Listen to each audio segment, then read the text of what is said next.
पण शेतकऱ्याच्या बाजूनी कारखानदाराने उभं राहिलं पाहिजे ही मी म्हणणार, कारण शेतकरी हा अतिवृष्टीमध्ये कोलमडलेला आहे. किंबहुना एखाद्या वेळेस कारखान्याला तोटा झाला तरी चालेल, पण शेतकऱ्याच्या बाजूने उभारला पाहिजे. आणि मला वाटतंय मी 3000 भाव डिक्लेअर केलेला आहे, त्याच्यामुळे माझ्यासाठी ती काही लागू होईल असं वाटत नाही. कारण माझी एफआरपी किती जरी काही केली जर रिकव्हरी प्रमाणात, तर मागच्या रिकव्हरी प्रमाणात एफआरपी तर माझी 2500 ची पण मी 3000 देणार आहे. ती सुद्धा पहिली उचल बऱ्यापैकी दिला. काल शेतकरी संघटनेकडून माजलगावमध्ये चक्काजाम आंदोलन करण्यात आलं ऊस दरवाढीबाबत. त्याची आज बैठक होणार होती जिल्हाधिकाऱ्यांसोबत. काय तुम्हाला त्याची काही कल्पना लागली आहे का? बैठकीमध्ये काही निर्णय झाला आहे का जे शेतकऱ्यांसाठी ऊस दरवाढीबाबत? हे बघा, शेतकरी संघटनेची जी मागणी असेल ती माफक असली तर कारखानदारांनी ती पूर्ण केली पाहिजे, कारण मी एक बाजूने बोलणार नाहीये. पण शेतकरी संघटनेच्या बाबतीत आपल्या मराठवाड्याच्या बाबतीतली रिकव्हरी बेस, बीड जिल्ह्यातला रिकव्हरी बेस हा धरला पाहिजे. मराठवाड्याला रिकव्हरी झोन वेगळा आहे, बीड जिल्ह्यात वेगळा आहे, आणखी पश्चिम महाराष्ट्रात आरसाली ऊसाची सवय आहे. आपल्याकडे इथं जून जुलैला ऊस लावला जातो काही ठिकाणी, आणि 7-8 महिन्यात गाळप करावा लागतो, त्याच्यामुळे रिकव्हरी पण कमी येते. रिकव्हरी बेस धरून रिकव्हरीचा बेस जो शासनाने दिला त्याच्याप्रमाणे दिला पाहिजे. त्या एफआरपी जी दिली रिकव्हरीवर एफआरपी, त्याच्यापेक्षा सुद्धा तुमचे जे काही बाय प्रॉडक्ट आहेत त्या बाय प्रॉडक्टचा सुद्धा प्रॉफिट धरून, म्हणजे प्रॉफिटच्या 70% वाटप शेतकऱ्यांना, 30% कामगारांना वगैरे जे काय आहे रेशिओ त्याच्या प्रमाणात सुद्धा प्रॉफिटच्या वाटप त्याच्या प्रमाणात शेतकऱ्यांना झालं पाहिजे आणि शेतकऱ्यांना दर दिला पाहिजे असं म्हणणार मी. काल जे काय ते केलं ते मी न्यूजला बघितलेलं, मला त्याच्यात काही नाही. आज माझ्या ह्यांना जीएमला वगैरे विचारावं लागेल की कलेक्टरकडे बैठक होती का, त्यांनी काय गेले का, मला त्याच्यात सांगता येणार नाही, कारण मी कारखान्यावर सध्या इकडलाच विषय असल्यामुळे तिकडे बघत नाही.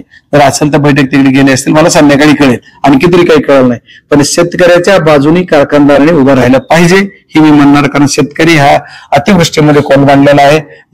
किंबहुना एखाद्या वेळेस कारखान्याला तोटा झाला तरी चालेल, पण शेतकऱ्याच्या बाजूने उभारला पाहिजे. आणि मला वाटतंय मी 3000 भाव डिक्लेअर केलेला आहे, त्याच्यामुळे माझ्यासाठी ती काही लागू होईल असं वाटत नाही. कारण माझी एफआरपी किती जरी काही केली जर रिकव्हरी प्रमाणात, तर मागच्या रिकव्हरी प्रमाणात एफआरपी तर माझी 2500 ची पण मी 3000 देणार आहे. ती सुद्धा पहिली उचल बऱ्यापैकी दिला आणि डिक्लेअर करणार नाही, मी 3000च्या प्लस भाव असेल. दुसरा एक शेवटचा प्रश्न असा की शेतकरी संघटनेच्या नेत्यांना असा एक आरोप केला होता की सहकारी साखर कारखाने कर्जात असतात, परंतु त्यांचे एमडी असतात, संचालक असतात, ते कोट्यवधी रुपये कमवून बसतात. काय हा आरोप खरा वाटतो? नाही बघा, मी कुठल्या इंडिव्हिज्युअल विषयात बोलणं, आता काय होतंय की समजा सहकारी, आता तुमचे प्रायव्हेट कारखान्यावर मी बोलेल, कारण मी सहकारी कारखान्यावर का बोलू उगाच ते पुन्हा काहीतरी वेगळं. प्रायव्हेट कारखान्याचा मी एक चेअरमन आहे, म्हणून मी प्रायव्हेट कारखान्यावर बोलेल की आम्ही कारखाने टाकले, शेतकऱ्यांच्या जीवावर टाकले, शेतकऱ्यांचा सुद्धा सहभाग आहे. आमच्या सुद्धा सगळं जेवढे काय प्रॉपर्टी आम्ही कमवलेल्या असतात, बापदादाच्या असतात, जेवढा आम्ही टॅक्स भरून जे आमच्याकडे पैसे तयार झाले त्याच्यातून आम्ही उभे केले.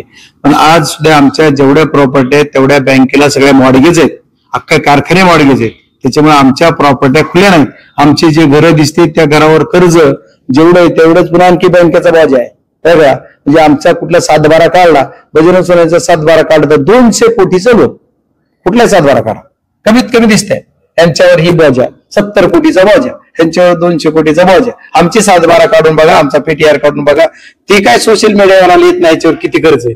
बजरंग सोन्याचं पुण्यात 2 घर घेतले, तो पुण्यात 2 घर, त्याच्यावर 6 कोटी कर्ज असेल की बाबा येत नाही. ठीक आहे, ते जाऊ दे, त्याच्यावर विषय नाही. आपण तुम्ही कारखान्याचा प्रश्न विचारला, हा याच्यावरच बोलू. त्याच्यामुळे हा विषय आहे, आपल्याला कर्ज भरपूर आमच्या याच्यावर आहे. त्याच्यामुळे कोऑपरेटिव्ह कारखान्याचे चेअरमन काय आहे काय नाही ते त्यांनाच विचारलं तर ते चांगलं उत्तर देतील, मी त्याच्यावर बोलणार.